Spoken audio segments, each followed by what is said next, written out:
Corol en el aire, desafiando cada mañana las leyes de la gravedad.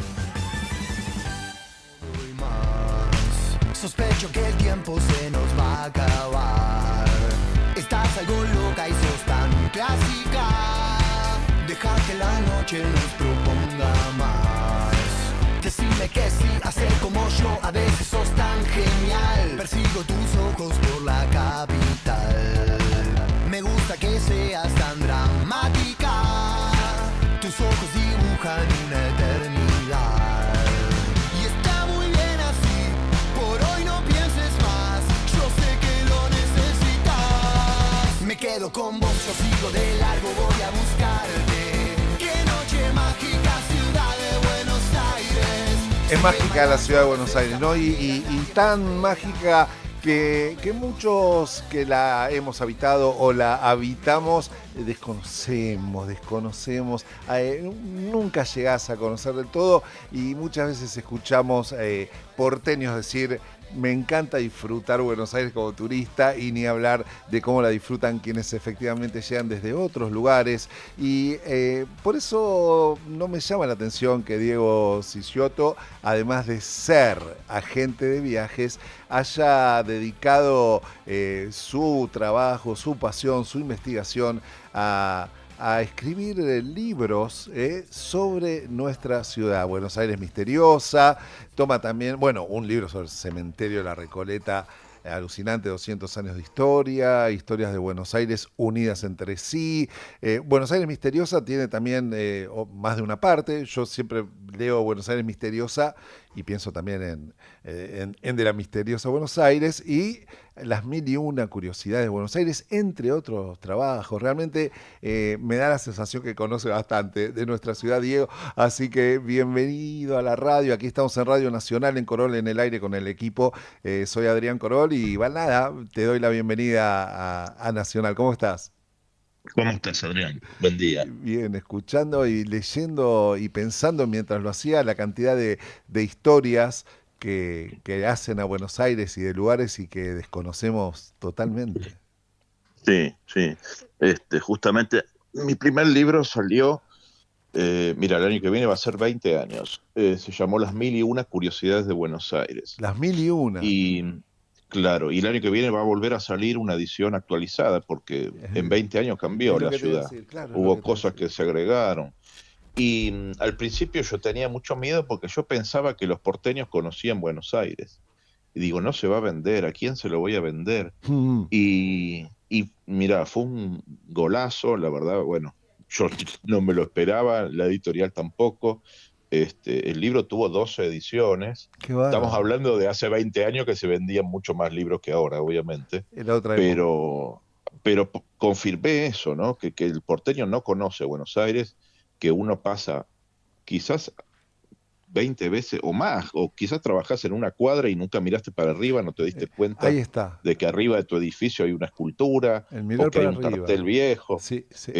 La gente no sabe a quién homenajea la calle en la que vive, o algunos peor, no saben ni en qué barrio viven. Dicen, vivo en, qué sé yo, en Chacarita, y resulta que no es Chacarita, o vivo en Flores y viven en otro barrio. Ahí tiraste varias pautas, ¿no? Una es que también en estos 20 años la gente va mirando cada vez más para abajo, ¿no? Más para la pantallita del teléfono cuando va por la ciudad. Aunque todavía quedan de esos que tienen no solo la pasión de mirar para arriba, cúpulas, historias y demás, sino también fotografiar, por ejemplo, que es muy interesante. Pero de esas 1001, ¿no? Curiosidades de Buenos Aires, si yo te dijera, contame 3, ¿en cuáles pensás primero? ¿En cuáles pienso primero? Mira, una de las que hace 20 años la gente más se sorprendía era con el chalet de Muebles Díaz, un chalet que está en la otra cuadra del edificio, en lo alto, en la otra cuadra del obelisco, en lo alto de un edificio. Es genial. Hace 20 años no lo conocía nadie.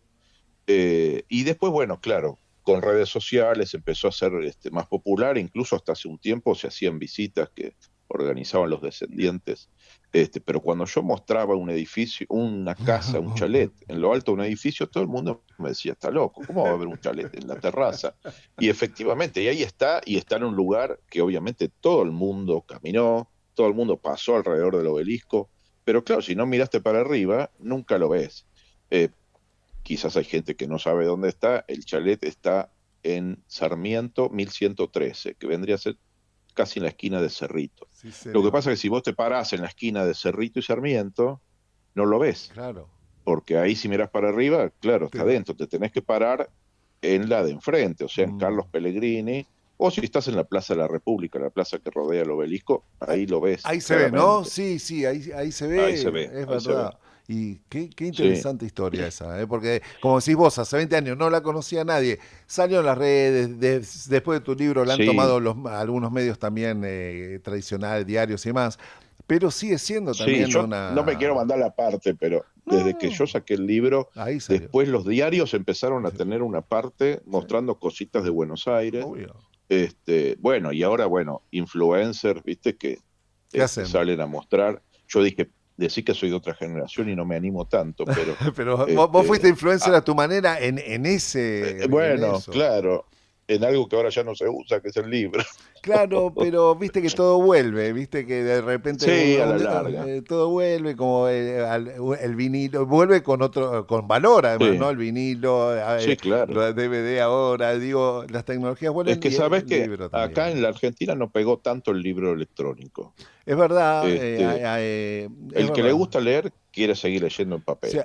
Y ¿sabes qué? El libro electrónico que yo a veces lo uso es para libros que no consigo acá. Entonces, Claro, claro. básicamente de algún tema que te interese mucho, que no están los libros disponibles acá, y bueno, ahí te sirve y es una comodidad, pero para leer, libro, papel. Para escuchar radio, Sí. radio. Yo soy así, ¿viste?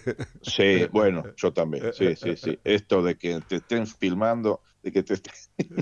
no va ¿Viste? Pero conmigo. bueno, y el chalet es una rareza. Bueno, y después Arriba, otro puede ser sí, arriba. Otra que está a nivel del suelo, pero sí. que casi nunca nadie lo conoce, casi nadie lo conoce, es el monumento a Caperucita Roja, que ¿Perdón? está en Palermo. ¿Perdón? Está en los bosques de Palermo. ¿No lo Sí. conoces? Sí, sí, contámelo, Bueno, contámelo. sí. Ah, Contámelo. bueno. Yo vivía En la Avenida cerquita de Sarmiento, casi de casualidad, por eso. sí. Está en la Avenida Sarmiento, antes casi de llegar al monumento, a que todos llamamos Monumento de los Españoles, Sí, pero que no se llama así, del lado izquierdo, o sea, yendo en el sentido del tránsito, del lado izquierdo. sí. Es un monumento grande, tiene casi 2 metros de alto, pero bueno, nadie lo ve. Claro, uno no pasa mirando los monumentos que hay en el Parque 3 de Febrero. Y bueno, es uno de ellos. Se la ve claramente a Caperucita, asoma la cabeza el lobo detrás. Y yo en la primera edición del libro decía, bueno, somos una ciudad tan de cuento que quizás seamos la única en el mundo que tenga un monumento a Caperucita Roja. Y sabés que ahí empezó un juego con los lectores, me empezaron a mandar fotos de monumentos de otras ciudades. Entonces, bueno, sé que hay monumentos a Caperucita en Barcelona, Ah, son de mira. distintos materiales y distintos Estilos, tamaños. claro. Claro, pero bueno, nosotros tenemos nuestra Caperucita. Y incluso nosotros tenemos una calle Caperucita en Buenos ¿En Aires, dónde? sin roja, en el Sí. barrio Parque Chacabuco. Ah, mira. Ah, Se mira. llama así. Caperucita tiene 2 cuadras, Es como, creo, muy ahí por donde cortita. están las calles cortitas, ¿no? Los pasajes, Claro, digamos, que hay. claro. Ah, Y se llama así, Caperucita. qué linda. Y linda historia. Hablaste para arriba, a nivel del piso, pero abajo hay túneles también. Sí, también. Bueno, y hay toda una creencia en Buenos Aires de que la gente piensa de que si vos te metés, no sé, en un túnel en la Plaza de Mayo, te va a llevar hasta Palermo. Entonces te preguntan por eso. Y en realidad no hay túneles de esa extensión. Sí, bueno, tenés el subte, claro, si te metés en el En la subte, línea D pero llegás, sí, claro. claro, llegás. Pero en realidad lo que uno piensa son esos túneles de la época colonial, De la y hay manzana, todo un las luces, imaginario, ¿no? Eso que hay. claro. ¿Y ahí qué historia hay ahí? Y en realidad se conservan muy pocos. En un tiempo sí había muchos, fines del siglo XVIII. Eh, la mayoría de los historiadores se puso de acuerdo en que esos túneles, porque está toda la versión que te dice como los túneles unían iglesias, entonces que era una manera de verse curas y monjas, nada, pavada. Nada. Las iglesias tienen campanarios, y estamos hablando hace 200 y pico de años de una ciudad muy baja. Los campanarios no solo servían para tocar la campana, sino para mirar más allá. Exacto. Y más allá estaba el río. El río llegaba a donde hoy está Paseo Colón y Alem. ¿Y para qué alguien querría mirar el río? Por una cuestión romántica, pero también porque llegaban los barcos con contrabando, con cosas de afuera. Acá había, según las leyes de la época, había que comercializar con España, solamente con España. Obviamente el resto de los países lo sabía, entonces venía de contrabando. Y la gente de acá, bueno, como ahora, viste que piden por Temu, bueno, Sí. en esa época la gente quería, no sé, un espejo de Francia, no quería todo lo de España, quería de otros países también. Claro. Cosas Sí, suntuarias, el que qué sé podía, yo. claro. Joya, el que podía, espejos, joyas, muebles, pelucas, cosas que venían de Francia, de Holanda, de Inglaterra. Así que los barcos se quedaban ahí cerquita. El Río de la Plata siempre fue muy traicionero, porque tiene muchos bancos y se suelen callar. Entonces, bueno, se bajaba la mercadería en barcos. ¿Y por dónde entraba la ciudad? Por unos túneles. Ajá. Algunos llegaban hasta la costa y de ahí se distribuía en las iglesias. Pero bueno, obviamente, después, a ver, vos decís, pero esto no lo sabían en la época. Los gobernadores se dedicaban al contrabando, así que obviamente era vox populi. Algo sabían, ¿no? El único que no sabía era el rey de España, que estaba lejos, pero Sí, pero son historias increíbles, ¿no? Y además interesante saber estos datos, ¿no? Que de alguna manera te terminan acercando a tu propio lugar en el mundo, a tu propia ciudad, en el caso de los sí, claro, porteños, y ni claro. hablar a quienes nos visitan. Vos sos agente de viajes y una cosa es el city tour típico y tradicional y otra cosa es el que viene con un poco más de tiempo o por segunda vez o con otros Claro. intereses y te dice, che, está todo bien, Caminito, me encanta, pero mostrame lo que no está ahí ¿entendés? En Sí. TripAdvisor, ¿qué puedo ver? Ujú. ¿Entendés? Y ahí está el tema, ¿viste? Mostrar también eso. A mí me llama siempre la atención de por qué el porteño quizás no se interesó tanto en Buenos Aires, porque si uno sale o va al exterior, no sé, vas a París, ¿cómo no vas a ir al Museo del Louvre? Sí. Y después decís, bueno, ¿cuántos porteños conocen el Museo Nacional de Bellas Artes? ¿O cuántos porteños conocen el Teatro Colón? Sí. Y hay un montón de cosas, hay un montón de museos. Está buenísimo lo de la noche de los museos, que sale todo el Sí, eso es mundo. lindo, eso es muy lindo. Acá en la ¿Viste? radio vienen y es muy emocionante, muy lindo. Hay gente que hace 3 cuadras de cola. Sí, Y una después vez por decís, año, ¿no? Una vez por año. claro, pero la semana que viene también los museos están abiertos.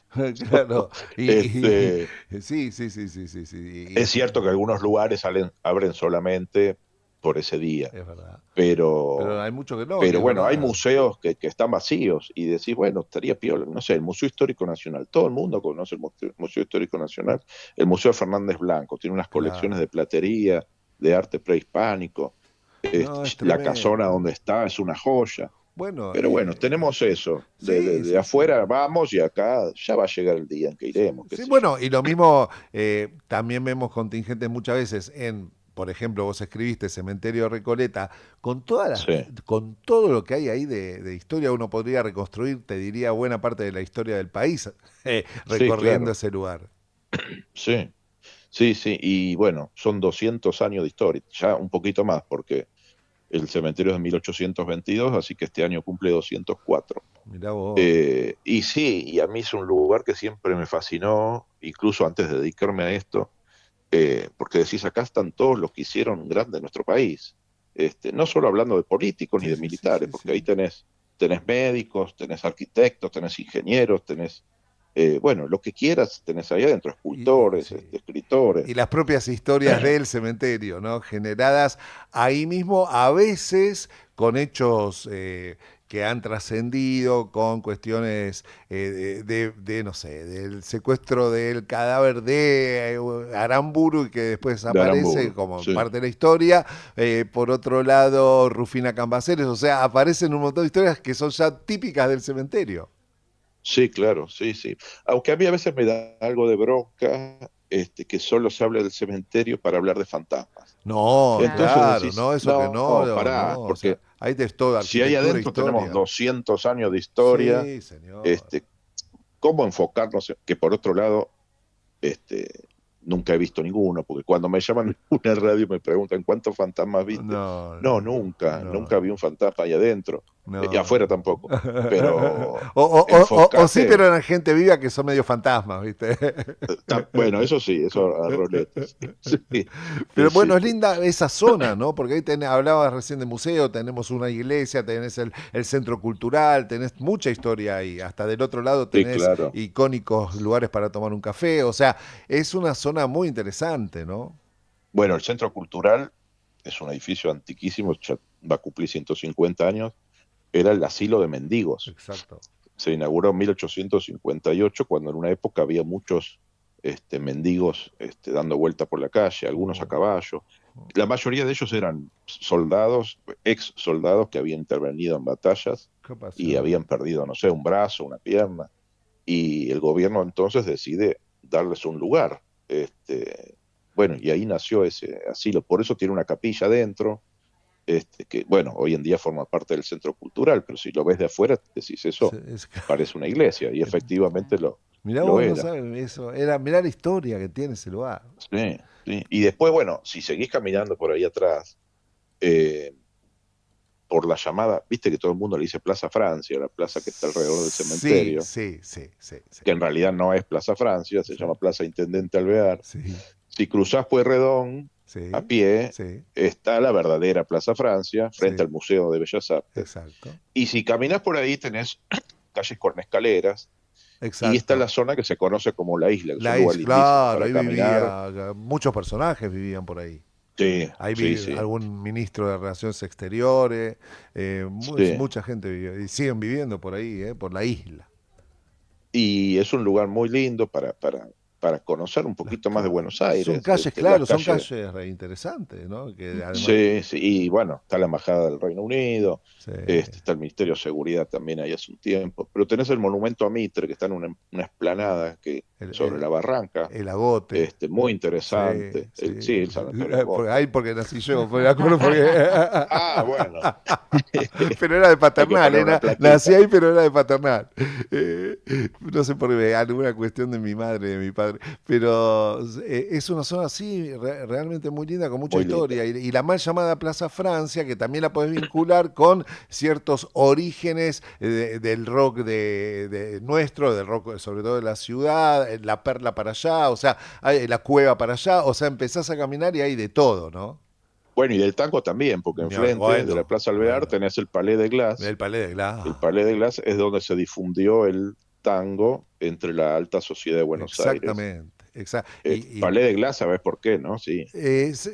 No me acuerdo ahora, en algún momento lo escuché, contame, porque no me acuerdo, la verdad.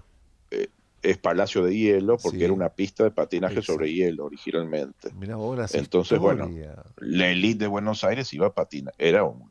Imagínate, hace 120 años ir a patinar sobre hielo. Era una cosa re snob. Claro. No, tenés ahí todo. Bueno, ni hablar cuando el pre-Ital Park, digamos, también es interesante en la película del Ital Park, lo que era el parque japonés. Lo de Hansen era para el otro lado, ¿no? No, lo de Hansen era dentro del Parque 3 de Febrero. Exacto, ahí era lo de Hansen, ahí. El parque japonés hubo dos, uno donde está el Sheraton ahora y otro donde estuvo ahorita el parque. Exactamente. Pero hubo dos en dos periodos distintos. Che, la verdad que vamos a tener que ir a recorrer con una cámara y con Diego la ciudad de Buenos Aires, porque es buenísimo lo que estoy escuchando.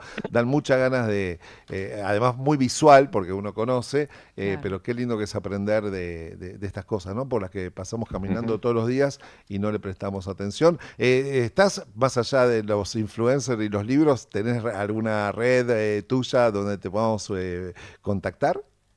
Sí, ahí en Instagram estoy como Diego M. Sigioto. Sigioto es con Z, G y doble T. Ahí está, Sigioto. Diego Sigioto, muchísimas gracias por llevarnos a pasear por la misteriosa Buenos Aires. Muchas gracias. Saludos. Chau. Escuchás Corol en el aire. La diferencia entre lo que tiene importancia y lo importante. Nos encontrás en las redes de Instagram, X, Facebook y TikTok como Nacional AM870. ¿Sabías que la base Marambio es la base reconocida internacionalmente como uno de los principales centros logísticos de la Antártida? ¿Vos sabés que su capacidad para recibir aeronaves durante todo el año la convierte en un punto estratégico para el apoyo de misiones científicas y operativas de distintos países, favoreciendo así la cooperación internacional en uno de los entornos más extremos del planeta? Antártida Argentina. Secretos del fin del mundo. Dicen que un viaje termina cuando aterrizás, pero con Aerolíneas Plus, cada viaje es el comienzo de uno nuevo. Convertí tus millas en una nueva oportunidad para seguir conociendo Argentina. Aprovechá que hasta el 23 de agosto tus millas rinden más